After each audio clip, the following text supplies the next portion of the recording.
پڑھیے اعوذ باللہ من الشیطان الرجیم بسم اللہ الرحمن الرحیم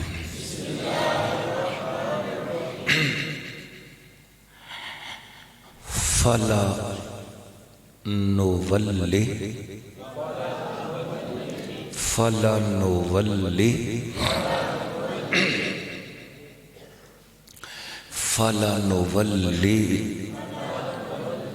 فلنولینک قبلۃ ترضاها صدق اللہ العظیم۔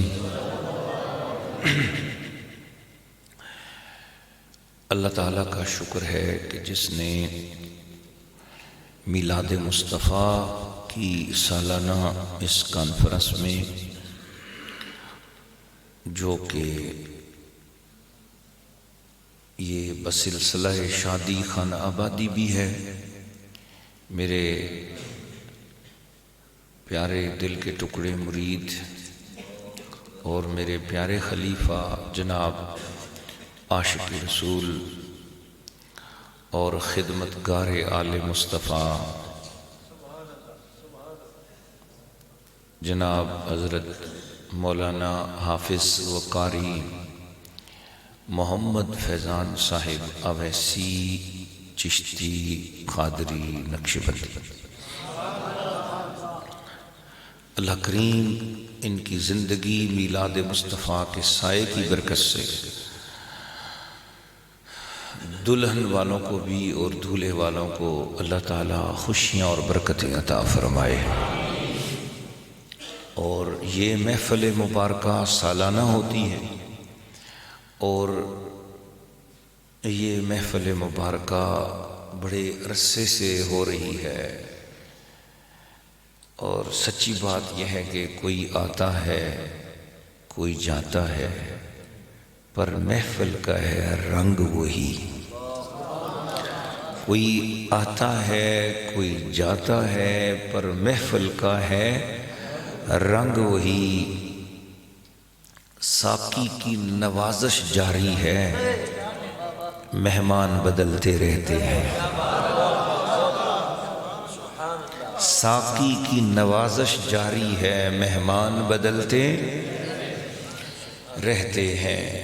یہ محفلیں مہمان بھی بدلتے رہتے ہیں، مقام بھی بدلتے رہتے ہیں، مکان بھی بدلتے رہتے ہیں، پر جن کا ذکر ہے ان کی یہ محفل ہوتی ہی رہتی ہے۔ خطاب تو حضرت ابو البیان کے شہزادے نے جتنا خوبصورتی سے کر دیا، ان کے بیان مبارک کے بعد میرے جیسے کجمج بیان کو کیا بیان کرنا ہے۔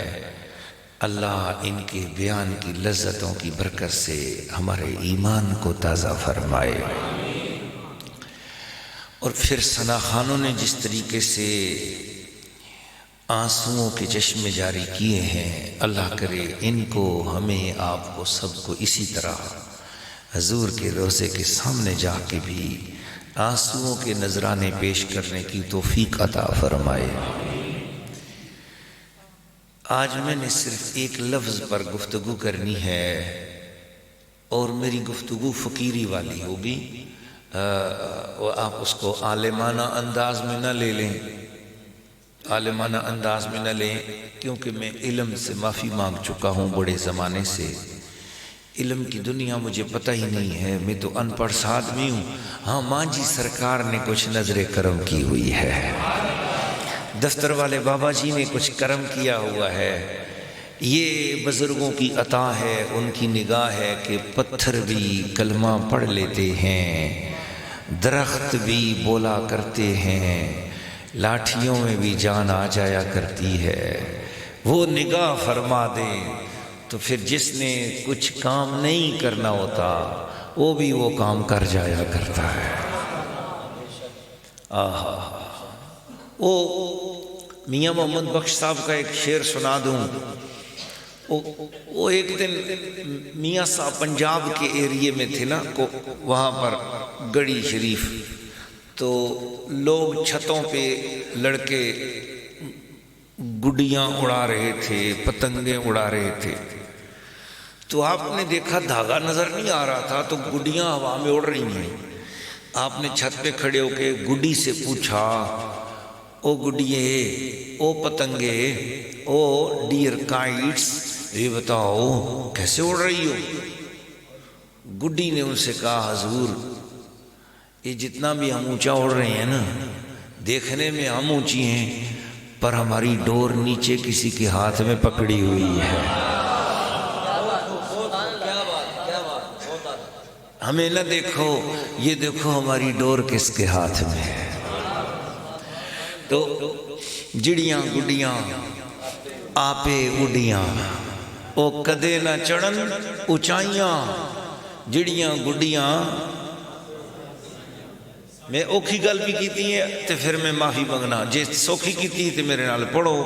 جڑیاں گڈیاں، مانی آواز آئی، جڑیاں گڈیاں آپے اڈیاں، او کدے نہ چڑھن اونچائیاں، پر او ہوئی گڈیاں اچیاں اڈیاں، جڑیاں سائیاں آپ اڑائیاں۔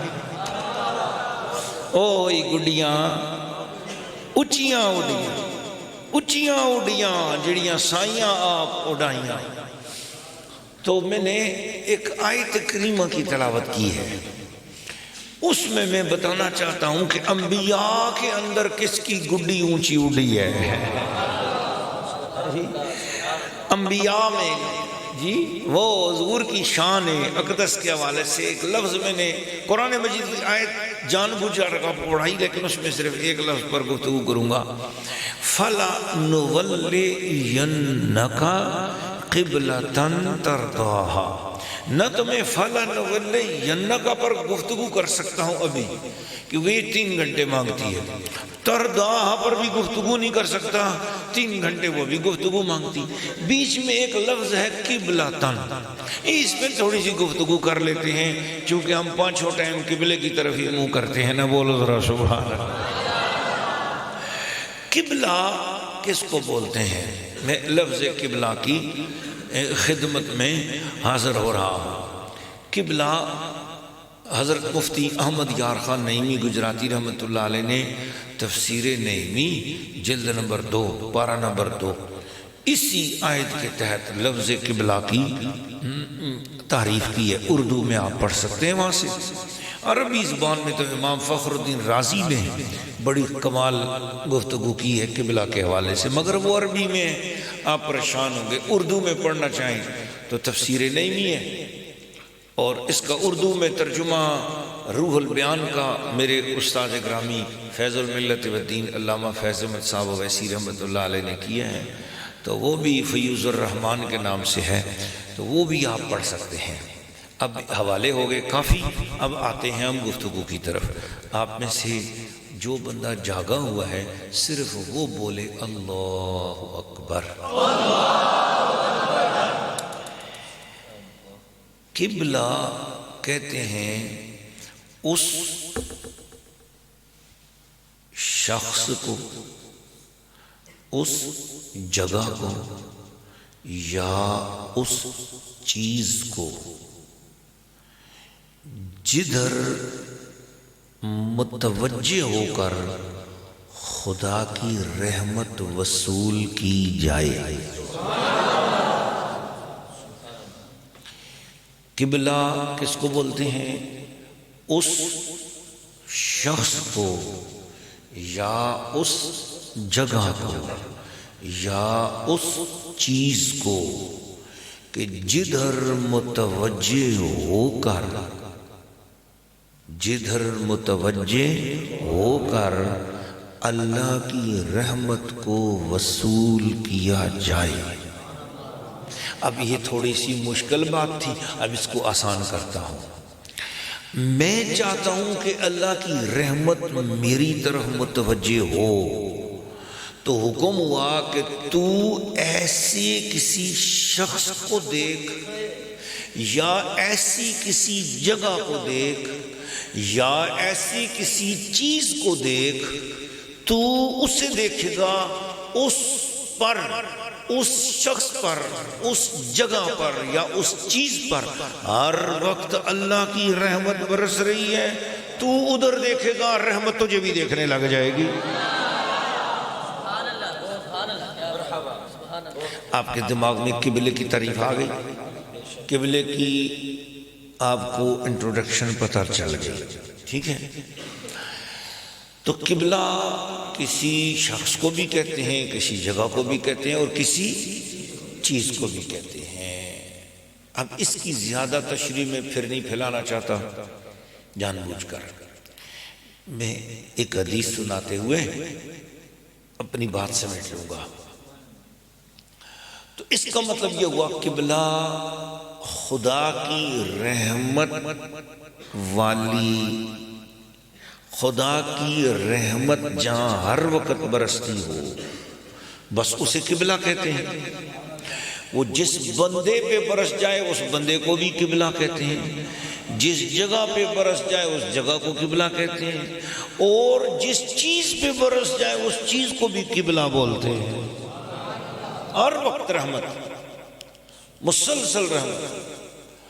تو خانہ کعبہ کو جو قبلہ ہم کہتے ہیں کہ خانہ کعبہ ہمارا قبلہ ہے، اس کی وجہ یہ ہے کہ ہر وقت خانہ کعبہ پہ اللہ کی رحمت برستی رہتی ہے۔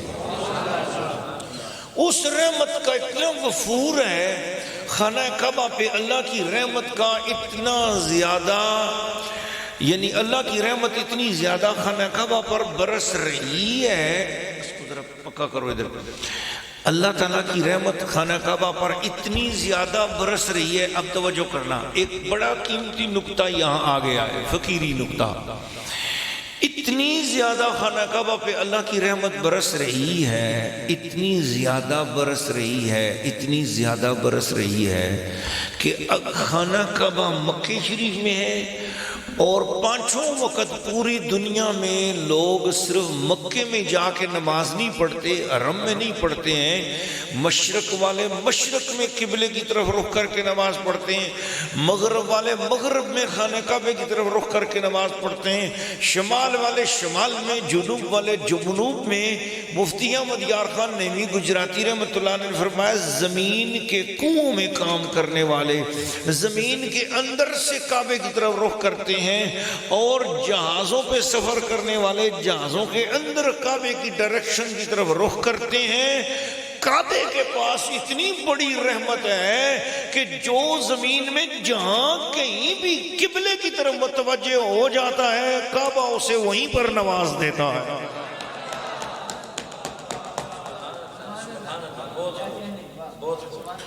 ابھی بھی میں اس پریفیس سے آگے نہیں نکلا جہاں میں آپ کو لے کر جانا چاہ رہا ہوں، اور آج کی ساری محفل جہاں پہنچ چکی ہوئی تھی۔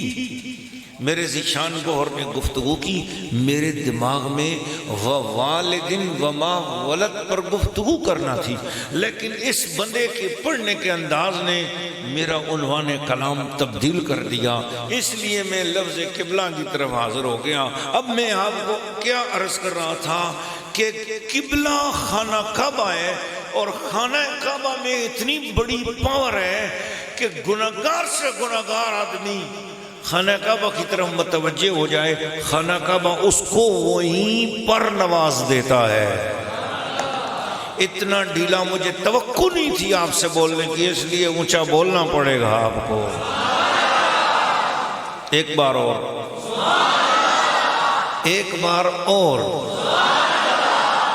میرے لفظوں کے ساتھ میرے ساتھ دو نام۔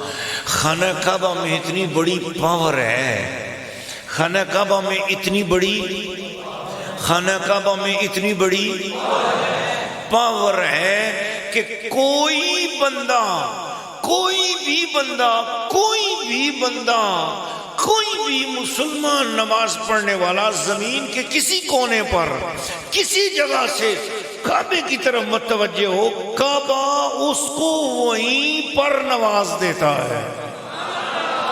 میں یہ جملہ پھر کہوں گا، میں یہ پھر کہوں گا، میں یہ پھر کہوں گا، کعبے کے اندر اتنی بڑی، کعبے کے اندر اتنی بڑی، اس قبلے کے اندر اتنی بڑی پاور ہے کہ جو زمین کے چاروں کونوں میں کسی جگہ سے بھی کعبے کی طرف منہ کر کے، چاہے پاتال میں ہو، چاہے زمین کے اوپر ہو، چاہے خلاؤں کے اندر ہو، کہیں سے کعبے کی طرف رخ کرے، کعبہ اس کو وہیں پر نواز دیتا ہے۔ آپ کہو گے دلیل کیا ہے؟ میں کہوں گا او میرے چند پاجی کدے مسیتیاں نہیں آدھے دکانہ تی مسئلہ ڈاکن دے، نماز ہوندی کہ نہیں؟ اے شاباش ہوندی ہے نا۔ ملک عبدالغفار صاحب آج کل بڑھے ہوندے چل دین پہ، ٹھیک ہے نا؟ ملک عبدالغفار صاحب کاری نماز پڑھ دیں، ہوندی ہے کہ نہیں ہوندی؟ شاباش ہوندی ہو یارا، ماشاءاللہ محبت والا کتنے چنگے ہو تسی نا۔ وہ بندہ بازارے ہیں گیا یارا ٹائم لگ جسی مکھنا کلنی کول پہنچے وہ کریزان نہ ہو جلے دیگری دی رہ بے جی دوڑن تی نماز پڑھی ہو گئی نا۔ شاباش، اس کا مطلب ہے بندہ جتھے بھی ہوئے نماز پڑھے اس دی نماز ہو جاندی ہے۔ کیوں ہوندی ہے؟ او قبلے دی طرف متوجہ ہے وے تے قبلہ اساں اتھے ہی نماز چھوڑ دے، اس دی نماز ادا ہو جاندی۔ نہیں ہوں میں ایک اور راز کھانے کعبے دی اصل پاور ہون تو سامنے دسوں لگیا، اصل پاور ہون پھر لفظ قبلہ تے میں آساں۔ میں نے ابھی مکان کی بات کی، شخصیت کی بات نہیں کی ہے، میں نے صرف مکان کی بات کر رہا ہوں۔ کعبہ ایک مکان ہے اور اس کے اندر اتنی بڑی پاور اللہ نے رکھ دی ہے۔ فرمایا اگر سفر میں ہو اور تمہیں پتہ ہی نہ چلے نماز کا ٹائم ہو گیا پر تمہیں نہیں پتا قبلہ کدھر ہے،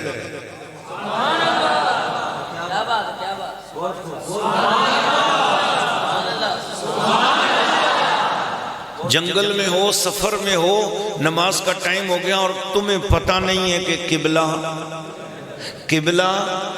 کدھر ہے، اب کیا کریں؟ شریعت نے کہا کہ قبلے میں بڑی پاور ہے۔ تم اپنے دماغ میں سوچو کہ قبلہ کدھر ہے۔ اچھا مجھے بتاؤ ابھی اس وقت قبلہ کدھر ہے؟ ادھر ہے نا جی۔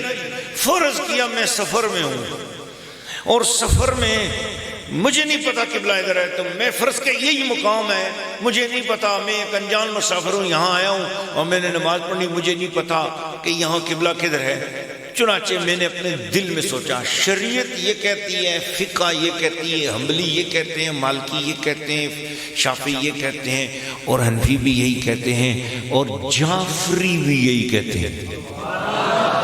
چلو جی ہوں پنجے مل گئے نے آپس میں، سب یہ کہتے ہیں کہ تحری کرے، اور تحری کہتے ہیں دل میں ایک طرف خیال جمائے کہ قبلہ ادھر ہو سکتا ہے کدھر؟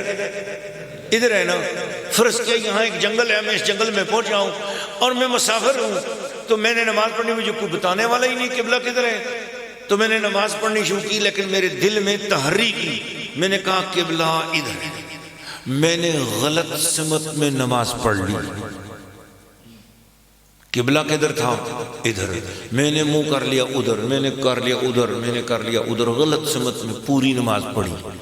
قبلے میں اتنی پاور ہے، حضور نے فرمایا جب تحری کر کے تم نے اگر نماز پڑھ لی، سلام پھیرو گے تو قبلے میں اتنی پاور ہے کہ تمہاری نماز پھر بھی ہو جائے گی۔ اب آپ کو سمجھ آ گئی بات؟ میں نے کہا ابھی میں شخص کی طرف نہیں گیا، ابھی میں چیز کی طرف بھی نہیں گیا، صرف قبلہ ایک مکان ہے اور اس مکان کی طرف متوجہ ہوں، اس میں اتنی بڑی پاور ہے کہ اس کا خیال کر کے غلط سمت کو بھی سجدے کر بیٹھے، اللہ نے فرمایا کوئی سجدہ ساو نہیں کرنا، تیری ساری نماز قبول ہو گئی ہے۔ سفر میں ہے، تو مسافر ہے، تو نے اندازہ بٹھایا ادھر کو تھا۔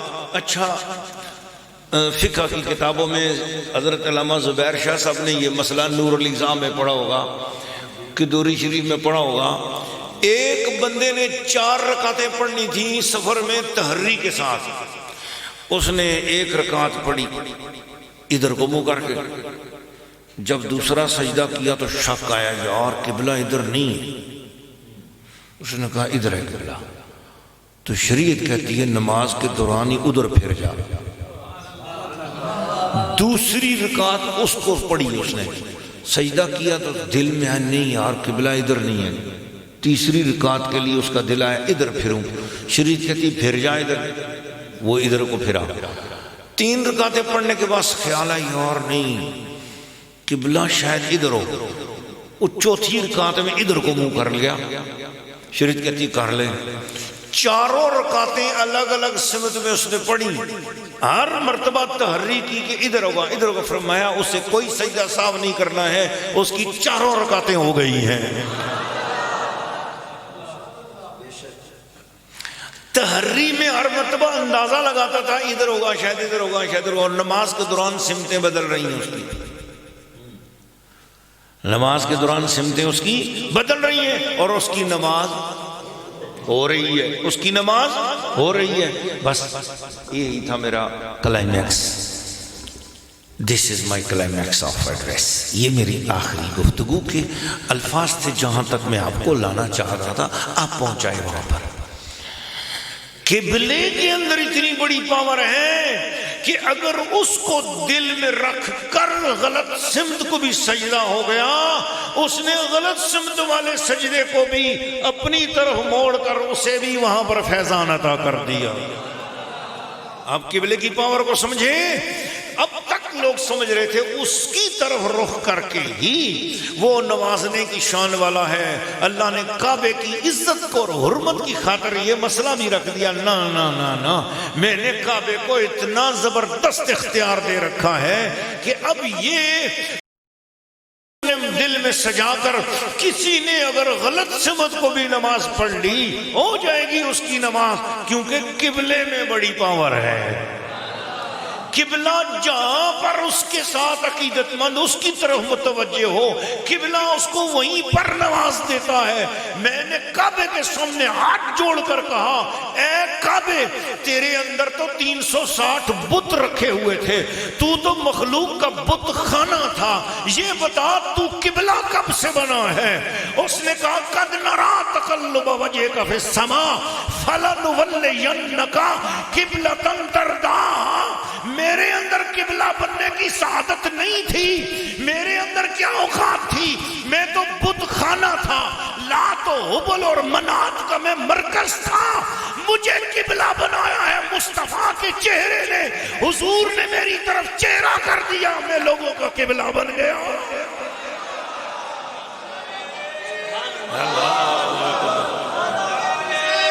یا رسول اللہ. اب آپ کو سمجھ آئیے قبلے کو پاور کہاں سے مل رہی ہے. اب سمجھ آئی, بولو سبحان. اب پتا چلا قبلے کے پاس تو وہ لائن سے کرنٹ آ رہا ہے, اصل ٹرانسفارمر تو مدینہ شریف میں موجود ہے. قبلے کو پاوریں دینے والا ایک بار رخ ادھر کر دیا, قبلے کو اتنی بڑی پاور نصیب ہو گئی. بولو نا سبحان اللہ. تو اب قبلہ کہتے ہیں اس جگہ کو جہاں ہر وقت اللہ کی رحمت برس رہی ہو. حضور نے چہرہ ادھر کر دیا, اللہ نے ہر وقت ادھر رحمت برسنا اس کے مقدر میں کر دیا. اب آپ کو سمجھ آ رہی ہے؟ کوئی سمجھ آ گئی ہے؟ اب میں نے کہا یا اللہ, تو نے دنیا میں قبلے کتنے بنائے ہیں؟ یہی وہ بات تھی.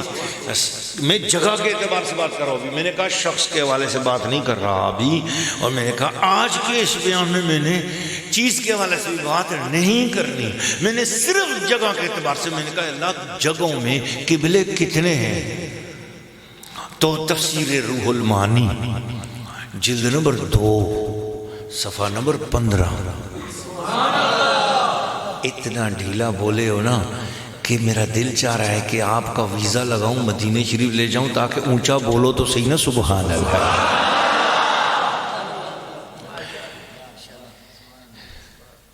تفسیر روح المعانی, صاحب روح المعانی علامہ سید محمود آلوسی بغدادی نقشبندی رحمت اللہ علیہ, ان کے مزار اقدس پہ حاضری کا شرف مجھے نصیب ہوا. تفسیر روح المعانی جلد نمبر 2 پارہ نمبر 2 صفحہ نمبر 15. صفحہ نمبر وہ فرماتے ہیں لِكُلٍ وِجْهَةٌ هُوَ مُوَلِّيهَا. اس آیت کے تحت قیل المراد بها ان لِكُلِّ أَحَدٍ قِبْلَةٌ, اللہ نے کائنات میں ہر چیز کے لیے کوئی قبلہ بنایا ہے. یہ لکل احد میں چیز بھی آ گئی، لکل احد میں شخص بھی آ گئے، لکل احد میں مکان بھی آ گئے. بولو ذرا سبحان اللہ. اچھا تفصیلات میں پھر نہیں جاؤں گا، میں آگے چلتا ہوں تاکہ آپ کے ذہن میں مکان رہے. فرمایا وَقِبْلَةُ الْمُقَرَّبِينَ الْعَرْشِ. جگہ کا آغاز عرش سے ہوتا ہے تو اللہ نے فرمایا سب سے پہلے جتنے میرے مقربین ہیں ان کا قبلہ میں نے عرش کو بنایا ہے. تو گویا عرش میں یہ پاور ہے کہ جو عرش کی طرف رخ کرتے ہیں عرش انہیں وہیں پر نواز دیتا ہے. اب آپ کو قبلے کی پاور پتہ لگی ہے نا. اب وہ قبلہ اگر عرش والوں کا جو قبلہ مقربین کا قبلہ عرش ہے تو پھر عرش کی پاور کتنی ہے سوچو ذرا.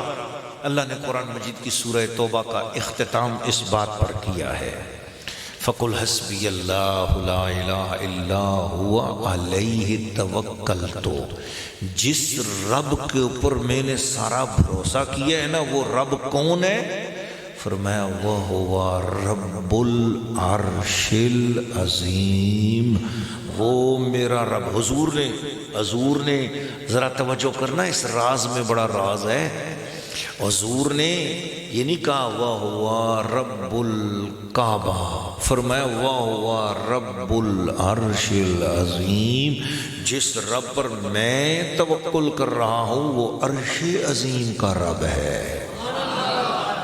تو عرش ایک جگہ ہے اور ایک مکان ہے، یاد رکھ لینا. ٹھیک ہے.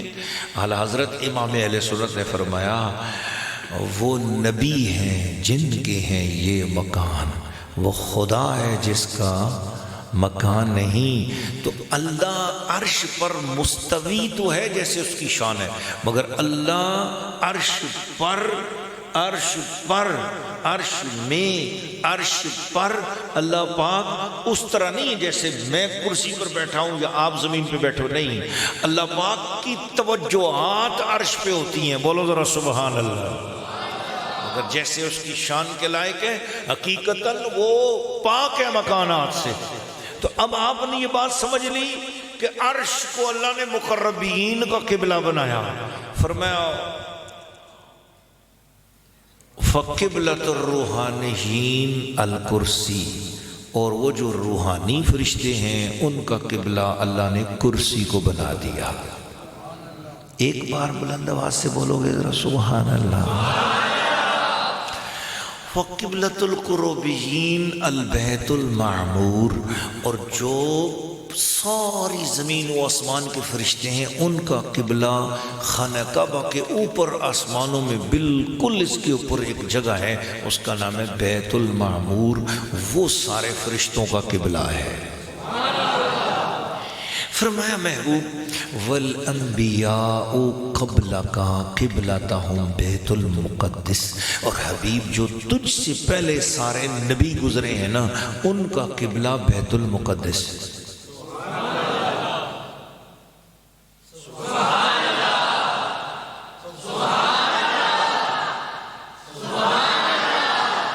تجھ سے پہلے جتنے نبی گزرے ہیں ان کا قبلہ بیت المقدس ہے. بس یہاں سے آگے پیار کی بات شروع ہونے والی ہے.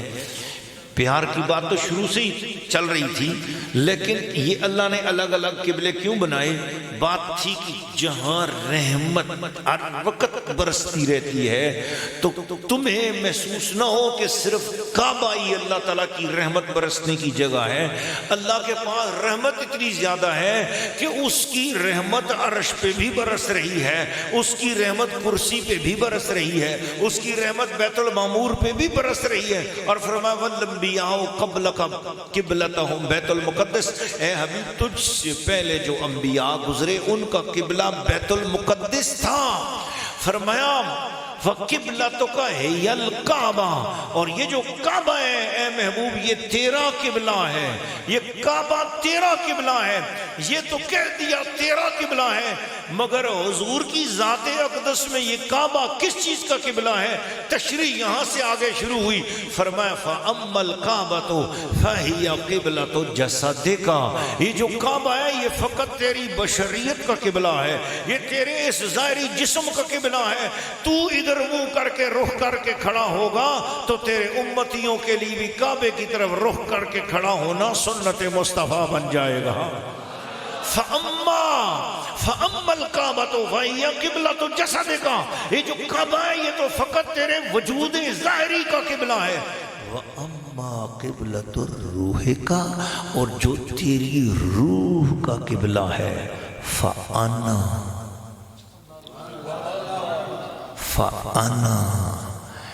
اے حبیب تیری روح کا قبلہ میں ہوں، تیری روح کا قبلہ رب ہے، تیری روح کا قبلہ اللہ ہے، وَقِبْلَتِي أَنْتَ يَا محمد، اور میری رحمتوں کی توجہ کا مرکز فقط تیری ذات ہے۔ اب اس مقام پہ آ کے آپ کو پتہ چلا کہ اللہ نے اپنا قبلہ حضور کو فرمایا ہے، اور حضور کا قبلہ، حضور کی روح کا قبلہ اپنے آپ کو فرمایا ہے۔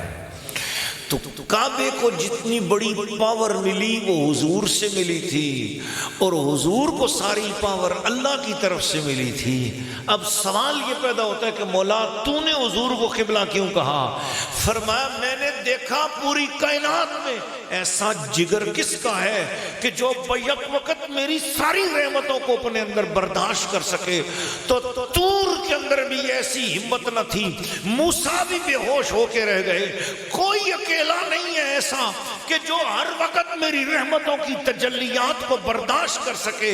اللہ نے فرمایا الم نشرح لک صدرک، اے حبیب اس بھری کائنات میں ایک سینہ مصطفیٰ ہے جو ہر وقت خدا کی تجلیات کو برداشت کرنے کی صلاحیت رکھتا ہے۔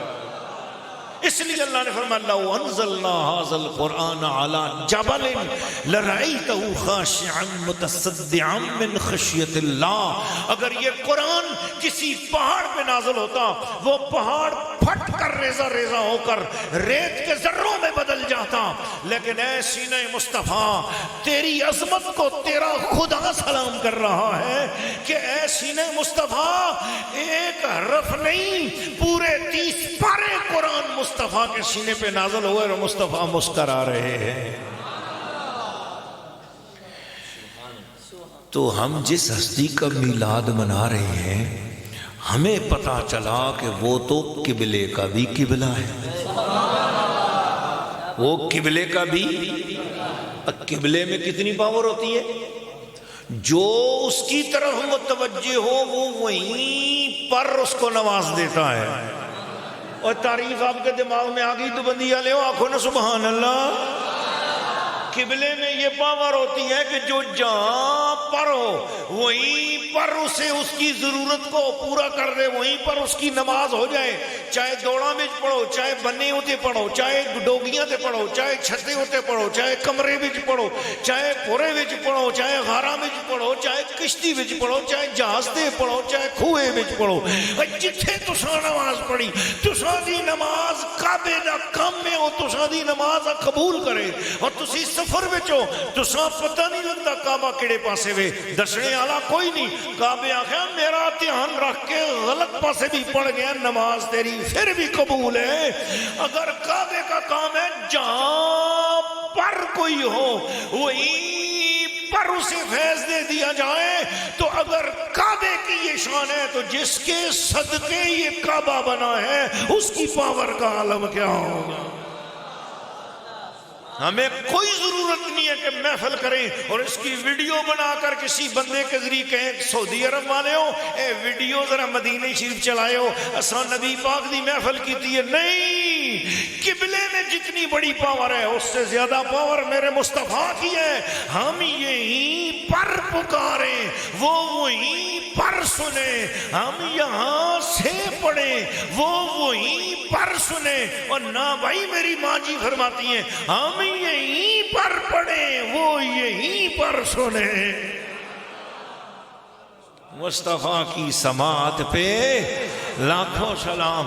اس وجہ سے حضور کے پاس بڑی پاور ہے, بڑی پاور ہے, کیونکہ حضور قبلوں کا بھی قبلہ ہے. بولو نا سبحان اللہ.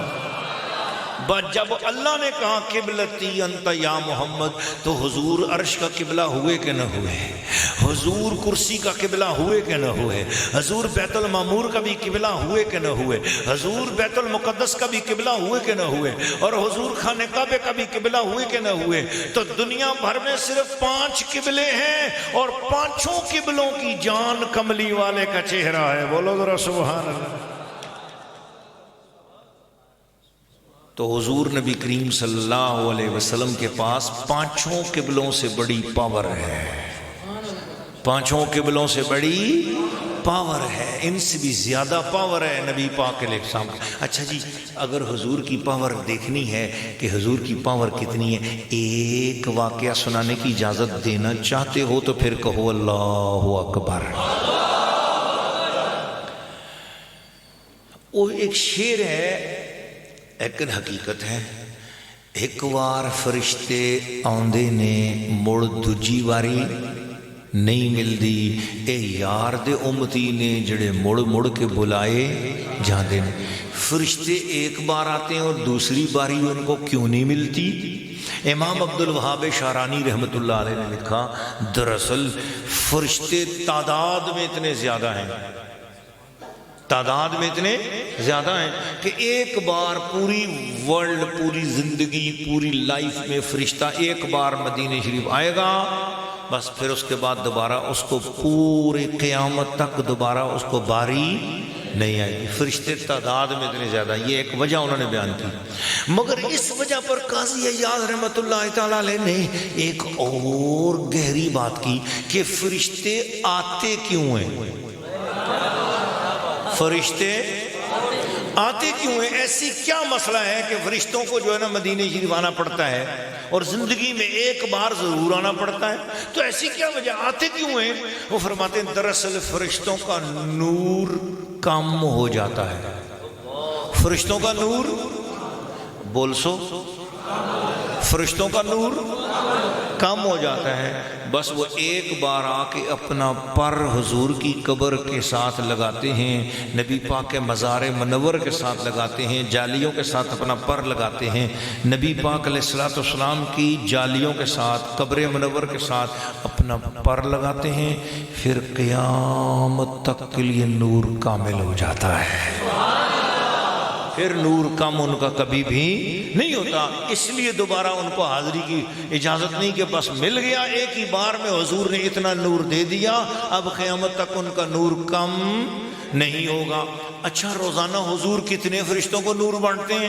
فرمایا 70,000 فرشتے صبح آتے ہیں, 70,000 فرشتے شام آتے ہیں, 70,000 نوریوں کو لنگر نور مصطفیٰ کا صبح مل رہا ہے, 70,000 فرشتوں کو نور مصطفیٰ کا لنگر شام کو مل رہا ہے. اور اس طرح حضور کا 1,40,000 کم و بیش فرشتوں کو لنگر ملتے ملتے 1,500 سال ہو گیا ہے. اب قیامت تک کروڑوں سال اگر ہیں تو کروڑوں سال مصطفیٰ کا یہ لنگر یوں ہی چلتا رہے گا. بولو ذرا سبحان اللہ. میں نے جہاں تک پہنچانا تھا وہ بات پہنچ گئی کہ بابا حضور کی پاور دیکھو ذرا, اس قبلے کی پاور اتنی بڑی ہے, ادھر غلط سمت میں بھی اگر رخ کر کے نماز پڑھ لی, دل میں اسے رکھا ہوا تھا, وہ غلط سمت کے سجدے بھی قبول ہو جاتے ہیں کہ کعبے میں پاور اتنی ہے, یہ ہر جگہ پر نماز دیتا ہے اپنے نمازی کو. ذرا سوچو کہ جس کے چہرے انور کی برکت سے یہ قبلہ بنا, پھر جو سارے قبلوں کی جان ہے اس اس مصطفیٰ کریم صلی اللہ علیہ وسلم کی پاور کتنی بڑی ہے کہ فرشتہ ایک مرتبہ آ کر حضور کی جالی سے اپنے پر کو مس کیا، پھر فرشتے کو اتنا بڑا نور مل گیا، اب قیامت تک اسے نور لینے کی حاجت نہ رہی، وہ قیامت تک کے لیے مستغنی ہو گیا۔ جو مصطفیٰ عرشیوں فرشیوں کے فرشتوں کو ایک بار میں نواز دینے کی صلاحیت رکھتا ہے، سوچ وہ اپنے گداگر امتیوں منگتوں سوالیوں کو نوازنے کی کتنی بڑی شان رکھتا ہوگا۔ وہ جس چیز سے چاہیں، جس کی چاہیں، جیسے چاہیں، جو چاہیں، جب چاہیں، جتنی چاہیں، جون سی چاہیں، جس چیز سے چاہیں اس کی ضرورت کو پورا فرما دیں۔ بولو نا سبحان اللہ۔ حضور کو ہر چیز پر کنٹرول عطا کر دیا گیا، ہر چیز پر کنٹرول عطا کر دیا گیا۔ ارے بابا، میں نے پوچھا بولنا ہمارے پورے وجود میں کس کا کام ہے، زبان کا یا ہاتھوں کا؟ ہمارے منہ میں زبان ہے، زبان ہی بول سکتی ہے۔ میں اگر کہوں کہ جناب باسط شاہ صاحب بیٹھے ہوئے ہیں اور بشیر پاجی آیا ہوا ہے اور ماشاءاللہ سیٹی ساؤنڈ والا، میں گزارش ہے ذرا آپ کے کان سے نعرہ لگاؤ۔ آپ کو پیر صاحب کانان تو نعرہ تے نہ لاگ دے، زبان نہ لاسو۔ میں کہا نہیں، تھوڑا سا اپنے ہاتھ ہلاؤ تاکہ آپ کی آواز آئے۔ آپ کہو گے پیر صاحب آواز زبان کا کام ہے، ہاتھوں کا نہیں ہے۔ تو پورے وجود میں صرف بولنے کی صلاحیت اللہ نے ہمیں زبان کو عطا کی ہے، اور ہم کسی دوسرے اعزاز سے بلوانا چاہیں تو ہماری وجہ سے وہ یہ اعزاز بولے گا نہیں۔ تو اللہ نے جس میں زبان پیدا کی ہے، اس میں بھی کبھی کبھی کوئی نہ کوئی بندہ گونگا ہو ہی جاتا ہے نا، تو وہ زبان رکھتا ہے مگر بولتا نہیں، کیونکہ اللہ نے اسے بولنے کی صلاحیت سے نوازا نہیں ہے۔ پھر جس کے اندر زبان ہی نہیں اللہ نے بنائی، زبان ہی نہیں پیدا کی اللہ نے، کملی والے کو یہ پاور حاصل ہے کہ اس سے بھی بلوا لیتے ہیں۔ ابو جہل نے اپنی مٹھی میں کنکریاں پکڑی ہوئی تھیں، اور کنکریوں میں تو کبھی زبان نہیں ہوتی، پر ابو جہل نے جب کہہ دیا کہ میری مٹھی میں کیا ہے بتاؤ، تو حضور علیہ السلام کا جلال اپنے عروج پہ چلا گیا۔ فرمایا میں کیا بتاؤں کہ کیا ہے، تو اگر چاہے تو تیری مٹھی میں جو ہے وہ اندر سے گواہی دے دے کہ میں کون ہوں۔ یہ ہے پاور رسول پاک کی۔ اب آپ کو سمجھ آئی ہے؟ ابو جہل کہنے لگا پھر یہ ہو جائے تو زبردست بات ہے۔ حضور نے کنکریوں کی طرف دیکھا، اب ابو جہل کی مٹھی میں، ابو جہل سمجھ رہا ہے صرف نبی کو مٹھی نظر آ رہی ہے، اندر نظر نہیں آ رہا ہے، اور رسول پاک اندر دیکھ رہے ہیں اور فرماتے ہیں بتاؤ میں کون ہوں۔ اندر سے ابو جہل کی مٹھی میں سے آواز آئی، الصلاۃ والسلام علیک یا رسول اللہ۔ ابو جہل یا علی یا علی یا علی، تو حضور کی، اللہ کے رسول کی، قبلۃ الانبیاء کی پاور آپ نے دیکھ لی۔ کتنی بڑی پاور ہے کہ جس کو زبان نہیں ملی حضور نے اس سے بھی کلام کروا لیا۔ بولو ذرا سبحان اللہ۔